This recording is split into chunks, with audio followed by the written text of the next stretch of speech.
Hello दोस्तों। Last class में जो हमने टॉपिक किया था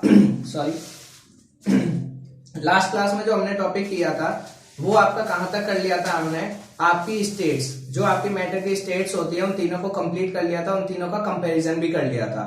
अब हम आते हैं जो आपका नया टॉपिक है, जो आपको पता होना चाहिए। जैसे कि मैंने हेडिंग डाल रखी है, can matter change it's state. क्या मैटर अपनी स्टेट को चेंज कर सकता है? आंसर होगा हाँ। भाई अगर मैटर अपनी स्टेट को चेंज नहीं कर पाता तो कोई चीज मुझे सॉलिड में ये जो सॉलिड है लिक्विड में बदल जाती है, या कोई चीज आपकी लिक्विड से किस में बदल जाती है, गैस में, या गैस से फिर सॉलिड में बदल जाती है। तो ये जो एक तरीके से दूसरी स्टेट में बदलते हुए दिखाई देते हैं, क्यों देते हैं? क्योंकि वो अपनी स्टेट बदल पाते हैं। अब आपके मन में आ रहा होगा ऐसा कहां होता है और हमें तो दिखाई नहीं देता। भाई रोज होता है, रोज आपको दिखाई देता है। अब आप एग्जांपल ले सकते हो किसका? वाटर का। वाटर में आप देखते हो कि वाटर आपको तीनों स्टेट में मिलता है। सॉलिड स्टेट में आइस की फॉर्म में, गैसियस स्टेट में गैस की वेपर्स की या वाटर की वेपर की फॉर्म में, लिक्विड की फॉर्म में तो लिक्विड में तो मिलता ही मिलता है। बाकी अगर आप इस मार्कर को चाहें, इस मार्कर को जब आप हीट करेंगे, गर्म करेंगे, तो ये क्या हो जाएगा? पिघल के किस में आ जाएगा? लिक्विड स्टेट में आ जाएगा। मतलब आपका लिक्विड सा बन जाएगा। क्लियर? तो आप क्या कहते हो या आप क्या देखते हो कि हाँ यार, मैं क्या करता हूं कि स्टेट को चेंज कर सकता हूं। कोई जो चीज सॉलिड है उसको लिक्विड में बदल सकता हूं, लिक्विड को गैस में बदल सकता हूं, गैस को लिक्विड में या गैस को सॉलिड में कन्वर्ट कर सकता हूं। मतलब ये क्या होती है? इंटर कन्वर्टिबल होती हैं। मैटर की जो स्टेट्स होती हैं वो क्या होती हैं दोस्तों? Inter convertible. मतलब आप इनको कन्वर्ट, एक से दूसरे में कन्वर्ट कर सकते हैं। अब कैसे कन्वर्ट करेंगे? सवाल ये है कि इनको आप कन्वर्ट तो कर सकते हैं, बट कैसे कन्वर्ट करेंगे? तो आपका क्या होगा कि क्या मैं हथौड़े से सबकी स्टेट को चेंज कर दूंगा? अगर मैं इस पे हथौड़ा बरसाऊं तो मैं इसको तोड़ जरूर सकता हूं, पर क्या ये लिक्विड में बदल जाएगा? आंसर होगा नहीं। क्या काट दूं? तो काट के भी आप क्या कर दोगे? रहेगा तो ये सॉलिड में छोटे छोटे पार्टिकल्स हो जाएंगे, पर रहेगा किस में? सॉलिड स्टेट में ही। तो यार ना तो मैं इस पे हथौड़ा मार के कर सकता हूं, ना इसको काट के कर सकता हूं, ना तोड़ के कर सकता हूं, ना किसी और तरीके से। तो फिर स्टेट चेंज होती कैसे है? तो पदार्थ की जो अवस्था है, मैटर की जो स्टेट है, वो कैसे बदलती है? एक स्टेट से दूसरी स्टेट में वो कैसे जाता है, किसकी वजह से जाता है, क्या रीजन होते हैं, उसके बारे में स्टडी करते हैं। उसकी मैंने हेडिंग लिख रखी है, ठीक है। मैटर की स्टेट को आप कितने तरीके से चेंज कर सकते हो दोस्तों? मेजरली दो तरीके से। तरीके और भी बहुत सारे हो सकते हैं, बट मैं मेजरली बात कर रहा हूं। मेजरली आपके कितने तरीके हैं? दो। एक, effect of change of temperature, मतलब टेम्परेचर के इफेक्ट से आप तो या तो किसी चीज का टेम्परेचर बढ़ा दीजिए या किसी चीज का टेम्परेचर क्या कर दीजिए? कम। जैसे ही आपका टेम्परेचर चेंज होगा, ऑब्वियस सी बात है किसी भी मैटर की स्टेट को चेंज करना आपके लिए आसान हो जाएगा। जैसे इसको मुझे लिक्विड में लेके आना है तो क्या करना शुरू कर दूं? हीट करना। अगर मैं इसको हीट करूंगा तो ये क्या हो जाएगा? लिक्विड में। हमने कपूर को जलाया था कपूर को जलाया था और कपूर आपका किस में कन्वर्ट हो गया था? गैसियस स्टेट में। क्या किया था? गर्म किया था ना। अगर आप क्या करोगे? किसी गर्म चीज को अगर ठंडा कर दोगे तो उसकी स्टेट क्या हो जाएगी? चेंज हो जाएगी। जो कि आप किसके केस में देखते हो? पानी के केस में या बर्फ के केस में। ठीक है, पानी को ठंडा किया तो वो किस में बदल गया? सॉलिड स्टेट में। तो ये सब चीजें हैं कि टेम्परेचर को बदल के आप क्या कर सकते हो? किसी भी मैटर की स्टेट को चेंज कर सकते हो। यहाँ पे मैकेनिकल फोर्स की बात नहीं होगी कि आपने हथौड़ा मार दिया, आपने इसको काट दिया, आपने इसको क्रश कर दिया, ये सारी चीजें। हम जनरली बात कर रहे हैं किसकी? टेम्परेचर की। इन तरीके से उनकी स्टेट को कैसे चेंज किया जा सकता है। हाँ, इफेक्ट ऑफ प्रेशर भी है। इफेक्ट ऑफ प्रेशर से भी हम क्या करते हैं? कई चीजों की स्टेट को चेंज करते हैं। जैसा मैंने कल बताया था, क्या कि आपकी जो गैस थी वो गैस को हमने क्या किया था? लिक्विड स्टेट में ले आए थे। तो हमने कैसे किया होगा, क्या किया होगा? तो वो पॉइंट भी यहाँ पे हमें क्या करना है? सीखना है। तो आपका टेम्परेचर और प्रेशर ये दो तरीके होते हैं जिनसे आप किसी भी मैटर की स्टेट को चेंज कर सकते हैं। अब आइए एग्जांपल को देखते हैं और उसके थ्रू इस चीज को समझने की कोशिश करते हैं। यहां पे आपका पॉइंट, अब देखिए क्या है कंसेप्ट। ये आपने नोट डाउन कर लिया होंगे दोनों, नहीं तो पीछे देख लेना, ठीक है। कुछ नहीं है यहाँ पे। Effect of change of temperature और effect of change of pressure, दो तरीके हैं जिनसे आप क्या कर सकते हो? मैटर की स्टेट को चेंज कर सकते हो। अब हम हेडिंग समझ रहे हैं, effect of change of temperature. Effect of change of temperature में क्या होगा आप टेम्परेचर को चेंज करेंगे। जैसे आपको एग्जांपल दिया गया, बहुत ही आसान, बहुत अच्छा। आपको क्या करना है, एक बीकर है आपके पास क्या है, बीकर, इसमें क्या रखी हुई है, आइस क्यूब, मतलब आपकी बर्फ पड़ी हुई है। क्या पड़ी हुई है दोस्तों, बर्फ के टुकड़े पड़े हुए हैं इसके अंदर। ये देखिए यहां पे, क्लियर हो गया आपको, ये क्या पड़े हुए हैं दोस्तों, बर्फ के टुकड़े। अब आप क्या कर रहे हो, इसको हीट करना स्टार्ट करते हो। इसको क्या करना स्टार्ट करते हो, गर्म करना। जब आप इसको गर्म करेंगे तो गर्म होने से ये जो बर्फ है वो किसमें कन्वर्ट होनी शुरू हो जाएगी इसके साथ क्या होना शुरू हो जाएगा, ये सॉलिड स्टेट से लिक्विड स्टेट में कन्वर्ट हो जाएगी। आपको पता है क्यों ऐसा होगा, क्योंकि आप क्या करेंगे, जब इसको हीट देंगे तो ये आपकी धीरे धीरे धीरे धीरे आपकी लिक्विड स्टेट में आएगी। कैसे आएगी, क्या होगा, इस एक्टिविटी को जरा समझिए।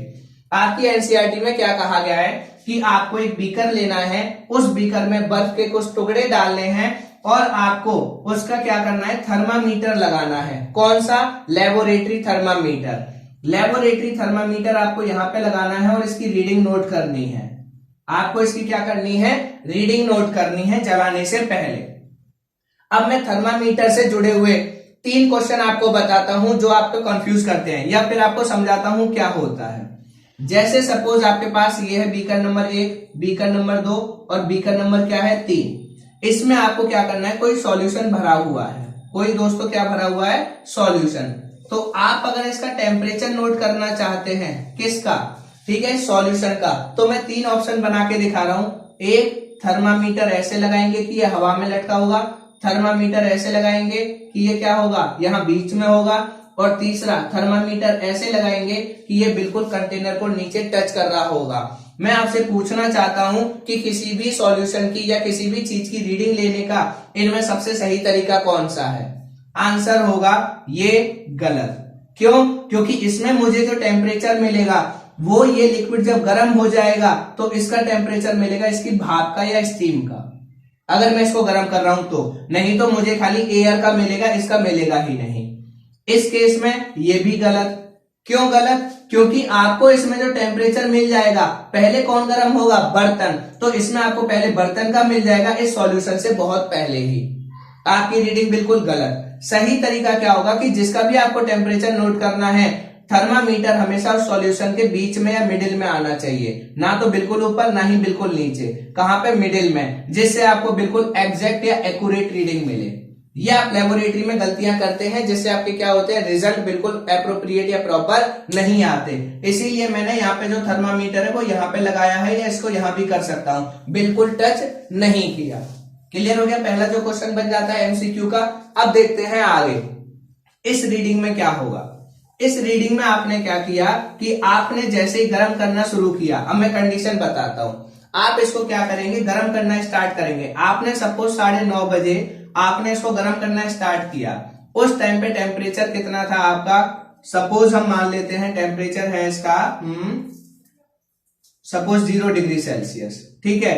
9:15 पे आपने देखा सॉरी 9:45 पे इसका टेम्परेचर हो गया 5 डिग्री सेल्सियस, इस पे बर्फ पिघलने लगी। फिर आपने क्या करा, 10 बजे देखा, सपोज उस टाइम पे भी टेम्परेचर 5 डिग्री, आपने 10:15 पे देखा तब भी टेम्परेचर 5 डिग्री, उसके बाद 10:30 बजे देखा तब भी टेम्परेचर 5 डिग्री, और इस टाइम पे आने के बाद आपकी सारी बर्फ 10:30 बजे आपकी सारी बर्फ पिघल गई। तो जैसे ही आपने फिर 10:45 पे देखा, एकदम टेम्परेचर आपका 60 डिग्री सेल्सियस तक पहुंच गया। या फिर मान लेते हैं 30 डिग्री, चलिए कितना मान लेते हैं, 30 डिग्री। अब आपके मन में क्वेश्चन आना चाहिए कि यार कुछ तो गड़बड़ है। क्या जेन्युइन क्वेश्चन आना चाहिए कि या तो ये पढ़ाने वाले गड़बड़ हैं, क्योंकि इनको ये नहीं पता कि जब किसी भी चीज को मैं लगातार गर्म करूंगा तो उसका टेम्परेचर बढ़ता जाएगा, क्योंकि मैं लगातार उसको हीट देता जा रहा हूं। तो ये टेम्परेचर यहाँ कांस्टेंट कैसे आ गया भाई, मैंने 9:30 पे हीट करना शुरू करा, टेम्परेचर 5 डिग्री पहुंचा, और इस टेम्परेचर पे जाके बर्फ का पहला टुकड़ा पिघलना शुरू हुआ। उसके बाद 10 बजे मैंने देखा 15 मिनट के गैप पे फिर भी 5 डिग्री सेल्सियस, फिर 15 मिनट के गैप पे देखा तब भी 5 डिग्री सेल्सियस, फिर मैंने 10:30 बजे देखा तब भी 5 डिग्री, और अचानक से 10:45 पे जब सारी बर्फ पिघल गई एकदम टेम्परेचर 30 डिग्री हो गया। तो या तो ये जो दिख रहा है इसमें कुछ गड़बड़ है, या ये जो रीडिंग लिखी है इसमें कुछ गड़बड़ है। क्यों? क्योंकि हमें जितना पता है उसके अकॉर्डिंग ये रीडिंग बिल्कुल गलत हमें लग रही है, बट मैं आपको कह रहा हूं कि ये रीडिंग बिल्कुल सही है, ऐसी ही रीडिंग आएंगी। आप घर पे करिएगा इस एक्सपेरिमेंट को। जब आप घर पे इस एक्सपेरिमेंट को करेंगे एग्जैक्ट यही रीडिंग आपको मिलेंगी, एग्जैक्ट मतलब इसी तरीके की। ये नोट डाउन करना कि बर्फ पिघलनी कब शुरू हुई, जिस टेम्परेचर पे वो पिघलनी शुरू हुई होगी उसके बाद से लेके जब तक वो सारी नहीं पिघल जाएगी टेम्परेचर कांस्टेंट रहेगा। अब यहाँ पे क्वेश्चन ये आया कि ये टेम्परेचर कांस्टेंट क्यों रहा, इसका मैं जवाब दूंगा थोड़ी देर बाद, ठीक है, थोड़ी देर बाद जवाब दूंगा। ये क्लियर हो गया कि हमने इसको गर्म करना शुरू करा। गर्म करने के बाद क्या हुआ, हमने देखा कि गर्म करने से ये जो बर्फ थी ये सारी की सारी किस्में हो गई लिक्विड में बदल गई। इस क्वेश्चन को याद रखिएगा, मैं इस क्वेश्चन का जवाब दूंगा थोड़ी देर बाद। अब आपने इसी एक्टिविटी को कंटिन्यू रखा आगे, इसी एक्टिविटी को आपने कंटिन्यू रखा आगे।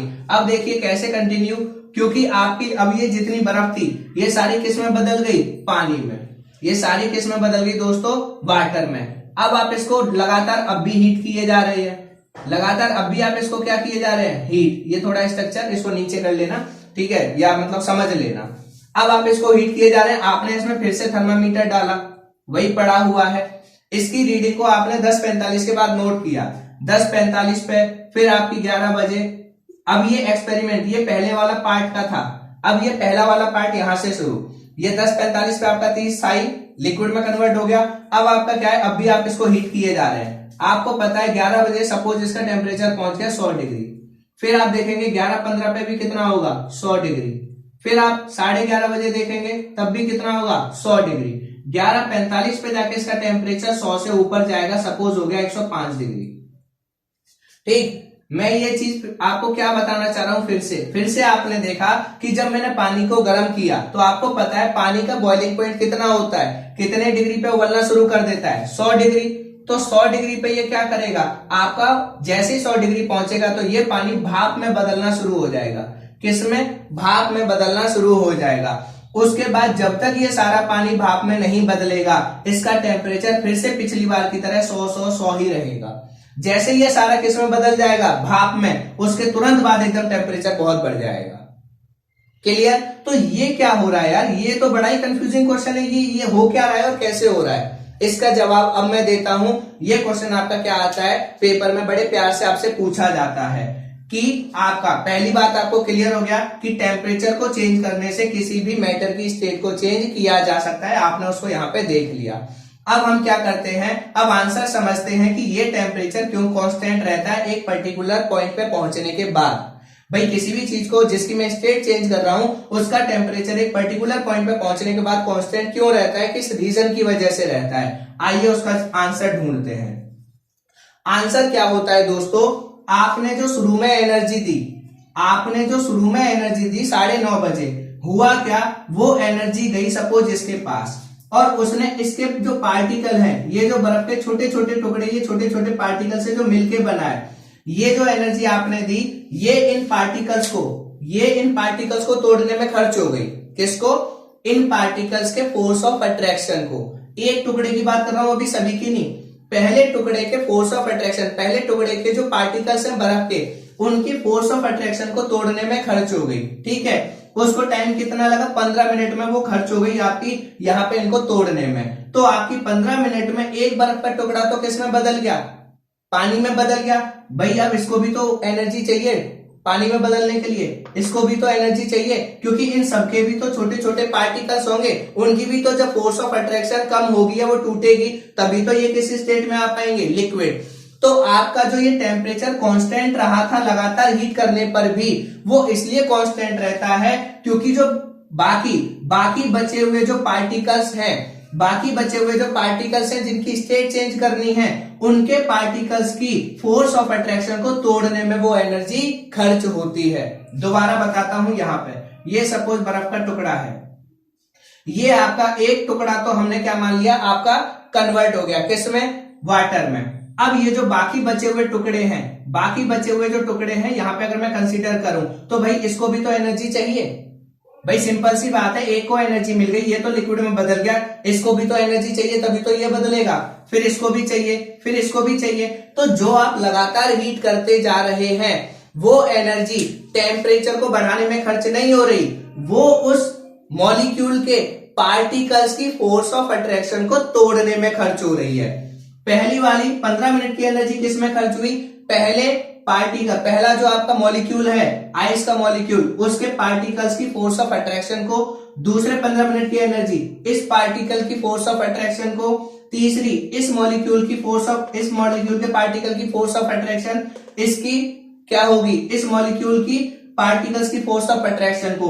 इसीलिए जब तक ये सारी की सारी आप इसको लगातार गर्म करते जा रहे हो फिर भी टेम्परेचर कांस्टेंट आ रहा है, इसका एकमात्र रीजन है क्योंकि जो आप लगातार एनर्जी देते जा रहे हो वो थर्मामीटर का टेम्परेचर बढ़ाने में खर्च नहीं हो रही, वो खर्च हो रही है इन बर्फ के टुकड़ों के जो छोटे छोटे और पार्टिकल्स हैं उनकी क्या फोर्स ऑफ अट्रैक्शन को तोड़ने में। क्योंकि जब तक वो टूटेगी नहीं तब तक ये क्या नहीं होंगे, आपके स्टेट चेंज नहीं करेंगे। इसीलिए जब तक इन सबकी फोर्स ऑफ अट्रैक्शन, सबकी आपकी स्टेट चेंज नहीं होगी तब तक टेम्परेचर क्या रहेगा? कांस्टेंट रहेगा। तो आंसर क्या हुआ कि आपकी लगातार हीट करने पर भी इन मॉलिक्यूल्स का टेम्परेचर राइज नहीं होता एक पर्टिकुलर पॉइंट पे पहुंचने के बाद। आंसर ये है क्योंकि जो मैं एनर्जी देता हूं वो एनर्जी उन पार्टिकल्स की फोर्स ऑफ अट्रैक्शन को तोड़ने में खर्च होती है। Because that energy is utilised to break the force of attraction between the particles. जिस फोर्स से वो क्या है एक दूसरे से जुड़े हुए हैं उसको, क्योंकि जब वो क्या होंगे दूर दूर गर्म होंगे तो दूर दूर जाएंगे, दूर दूर जाएंगे तो स्टेट क्या हो जाएगी? चेंज हो जाएगी। आ गया पॉइंट समझ में? ये क्वेश्चन याद रखना, ये 3 नंबर का आता है, इसको और तरीके से बताऊंगा। क्लियर हो गया यहाँ पे? अब इस पे आओ। इस पे भी आपने देखा कि आपने हीट किया तो थोड़ा टेम्परेचर पहले बढ़ा, उसके तुरंत बाद 100 डिग्री पे पहुंचने के बाद इसका टेम्परेचर नहीं बढ़ा, क्योंकि आपको पता है 100 डिग्री के बाद ये जो है अब ये क्या करेंगे, जो वाटर के मॉलिक्यूल्स हैं ये अपनी स्टेट को चेंज करेंगे। स्टेट को चेंज करने के लिए फिर से क्या होगा, इसके जो पार्टिकल्स हैं जो पास पास हैं उनको और दूर जाना पड़ेगा, और दूर जाने के लिए क्या चाहिए उनको? Heat, energy. और वो एनर्जी आपकी फिर टेम्परेचर को बढ़ाने में खर्च नहीं होगी, वो इस पार्टिकल के फोर्स ऑफ अट्रैक्शन को तोड़ने में खर्च होगी। बार बार मैं एक ही बात बोल रहा हूं, जो आप एनर्जी दे रहे हैं टेम्परेचर एक पर्टिकुलर पॉइंट पे पहुंचने के बाद टेम्परेचर इंक्रीज नहीं करता। क्यों? क्योंकि वो टेम्परेचर या वो एनर्जी आपके उस मॉलिक्यूल या उस सब्सटेंस के जो पार्टिकल्स हैं उनकी फोर्स ऑफ अट्रैक्शन को तोड़ने में खर्च होती है। जब वो फोर्स ऑफ अट्रैक्शन क्या हो जाएगी? टूट जाएगी, तो उसकी स्टेट चेंज हो जाएगी। और जब सारा का सारा आपका कंटेंट अपनी स्टेट को चेंज कर लेगा उसके तुरंत बाद एकदम क्या होता है? टेम्परेचर बहुत तेजी से इंक्रीज करता है। क्लियर? तो ये कहानी आपको समझ में आई या नहीं? थोड़ी डिफिकल्ट है, ये तो पॉइंट यही खत्म हो गया, इसका कोई मसला ही नहीं है कि टेम्परेचर चेंज किया स्टेट चेंज हुई, बिल्कुल कहानी खत्म हो गई। क्लियर? अब यहाँ पे क्या है, 2-3 पॉइंट है जिनको मैं आपको क्लियर कराता हूं।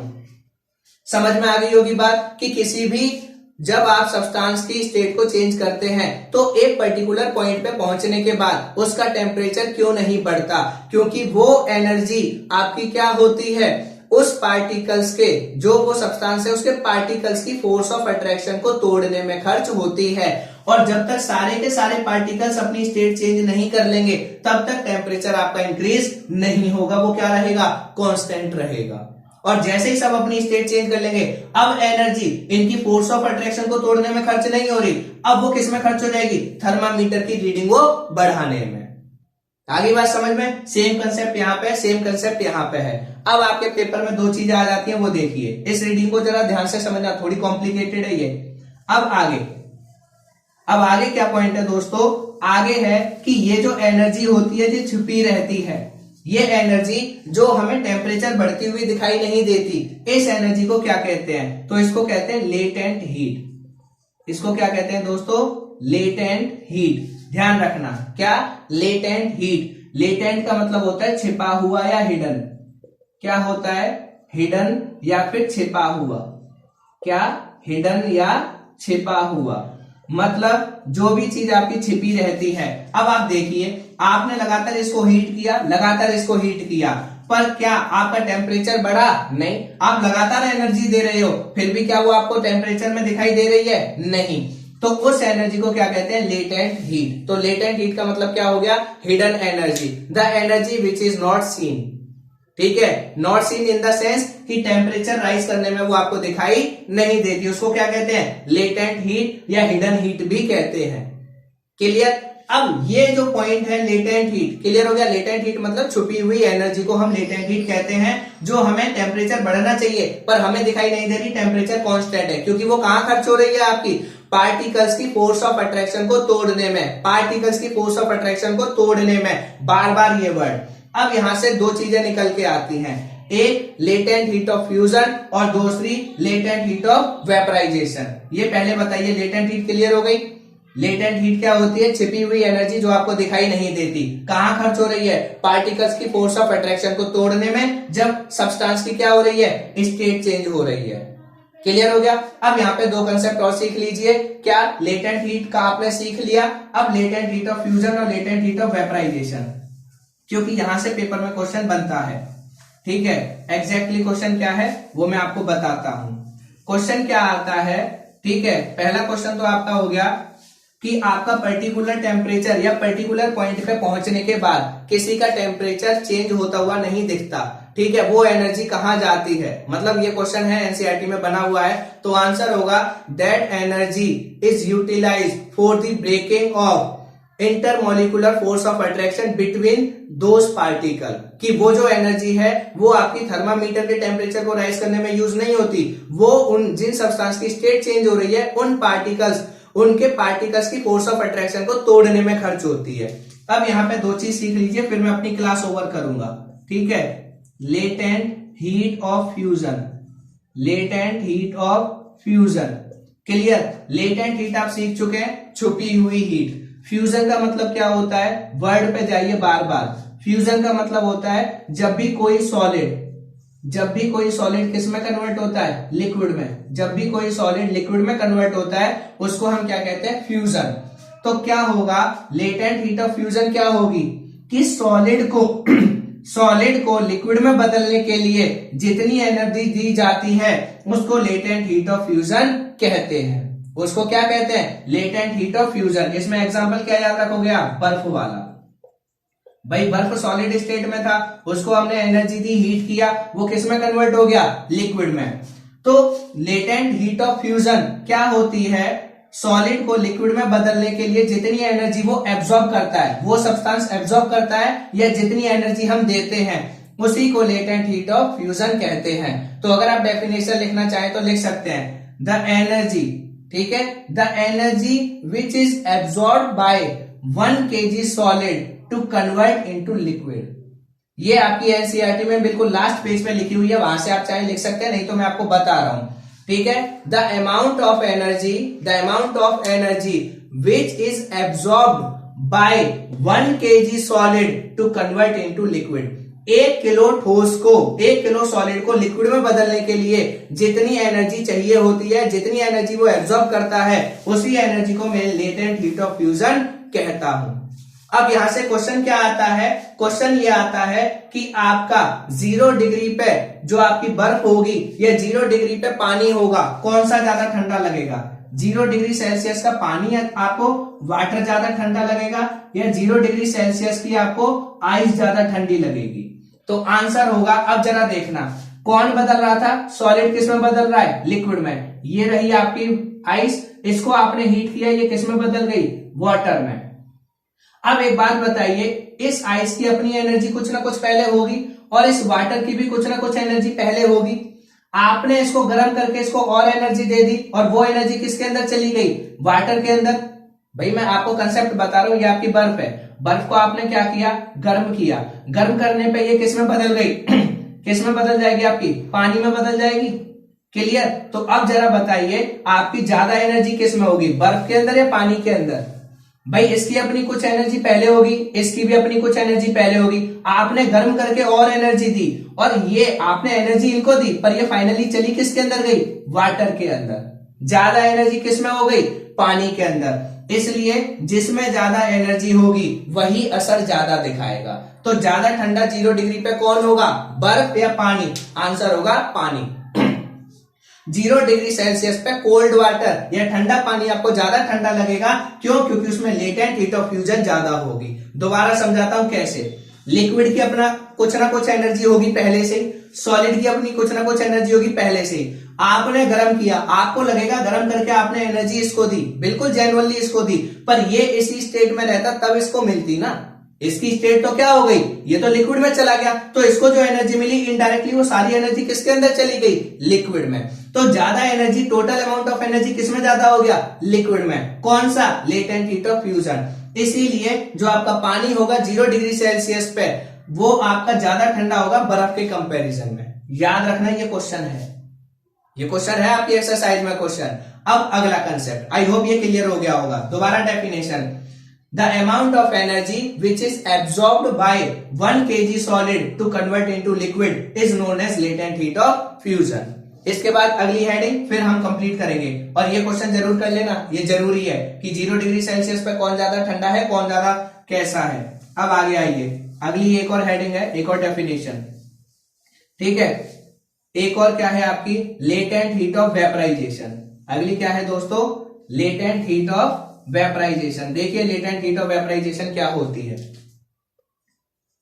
वेपराइजेशन, ठीक है। लेटेंट हीट ऑफ वेपराइजेशन का मतलब क्या होता है, वेपराइजेशन का मतलब होता है वेपर, वेपराइजेशन का मतलब किसमें, वेपर में। तो वेपर में कौन बदलेगा, लिक्विड किस में कन्वर्ट होगा, गैस में या फिर वेपर में। आप वेपर बोल दीजिए या फिर क्या बोल दीजिए, गैस। तो अब आपने देखा कि यहां पे क्या होगा, लिक्विड किस में बदलता है, वेपर या गैस। तो यहां पे किसकी कंडीशन आ जाएगी, वाटर वाली। कौन सी कंडीशन आ जाएगी, वाटर की। वाटर को हमने हीट किया था, हीट करने के बाद ये किस में बदल गया था, स्टीम में या वेपर में, ठीक। अब फिर से वही कंसेप्ट, अब आपका क्या होगा, definition, latent heat of vaporisation की डेफिनेशन क्या होगी, the amount of energy which is absorbed by 1 kg liquid to convert into vapour और गैस। हाँ मैंने 1 kg ही बोला है, ध्यान रखना, ठीक है। नहीं तो एनसीईआरटी पीछे जाके देख लेना, मिल जाएगा। तो आपका लिक्विड को वेपर या गैस में बदलने के लिए जितनी एनर्जी वो लिक्विड एब्सॉर्ब करता है, उसी एनर्जी को मैं लेटेंट हीट ऑफ वेपराइजेशन कहता हूं। अब पॉइंट क्या है, फिर से आपसे क्वेश्चन पूछेगा कि 100 डिग्री सेल्सियस या आपका कितना हो जाएगा 373 केल्विन, इन पे किससे आपको ज्यादा जलन होगी, आपकी गर्म पानी से, हॉट वाटर से, या फिर आपकी स्टीम से। स्टीम बोले तो वेपर या भाप। तो आंसर आप बताइए, आंसर क्या होगा, जिसमें ज्यादा एनर्जी उसी का असर ज्यादा, ये याद रखिए, जिसमें एनर्जी ज्यादा उसका असर ज्यादा। एनर्जी किसमें ज्यादा होगी, फिर से ध्यान रखो, लिक्विड किसमें बदल गया, वेपर में, तो इसकी अपनी कुछ एनर्जी होगी, इसकी अपनी कुछ एनर्जी होगी, और गर्म करने पे ये सारा लिक्विड किसमें बदल गया, फिर से वेपर में। तो टोटल एनर्जी किसमें ज्यादा हो गई, वेपर, मतलब स्टीम में ज्यादा एनर्जी होगी, और जब स्टीम में ज्यादा एनर्जी होगी तो उसका असर भी क्या होगा, ज्यादा होगा। इसलिए आपको जलन भी क्या होगी, भाप से जब जलते हैं तो बहुत ज्यादा दिक्कत होती है, गर्म पानी से उतनी दिक्कत नहीं होती। क्लियर हो गया, तो ये आपके क्लियर हो गए answer, latent heat of vaporisation. यहाँ पे 3 क्वेश्चन आपके कंप्लीट हो गए, 3-3 नंबर के। पहला कि आपको 0 डिग्री पे कौन सा पानी गर्म और ठंडा लगेगा, ज्यादा ठंडा कौन लगेगा, तो 0 डिग्री पे आपका क्या लगेगा, वाटर ज्यादा ठंडा लगेगा, क्योंकि लेटेंट हीट ऑफ फ्यूजन उसमें ज्यादा होगी। जलन किससे ज्यादा होगी, 100 डिग्री सेल्सियस, आपकी स्टीम से ज्यादा जलन होगी, क्योंकि उसमें लेटेंट हीट ऑफ वेपराइजेशन ज्यादा होती है। तीसरा कि आपका किसी भी चीज को जब गर्म करते हो उसके बाद उसका टेम्परेचर एक पॉइंट पे जाने के बाद कांस्टेंट क्यों हो जाता है, आंसर क्योंकि आपका क्या होता है, एक टेम्परेचर पे जाने के बाद जो टेम्परेचर है वो कांस्टेंट इसलिए हो जाता है क्योंकि जो अब हम एनर्जी दे रहे हैं वो लेटेंट एनर्जी की फॉर्म में आपकी उस पार्टिकल के फोर्स, जो आपका वो सब्सटेंस है उसके पार्टिकल्स की फोर्स ऑफ अट्रैक्शन को तोड़ने में खर्च होती है, जिससे वो स्टेट को चेंज करने में हेल्प करती है, ना कि थर्मामीटर की रीडिंग को बढ़ाने में। ये 3 क्वेश्चन है जो आपसे पूछता है, ये पेपर में आते हैं। क्लियर, यहाँ पे ये कंप्लीट हो गया। आपका प्रेशर का खेल है, प्रेशर इतना बड़ा नहीं है, ठीक है। अभी आपका इतना कर लीजिए, प्रेशर को फिर मैं नेक्स्ट में करा देता हूँ, कोई प्रॉब्लम नहीं है। प्रेशर को और इवेपोरेशन दोनों एक साथ करा दूंगा, कल कंप्लीट हो जाएगा आपका ये चैप्टर। अगर आपको वीडियो अच्छी लगी हो तो प्लीज लाइक कीजिए, शेयर कीजिए, सब्सक्राइब कीजिए, और कोई क्वेश्चन हो, कोई क्वेरी हो तो प्लीज कमेंट सेक्शन में डालिए। Thank you.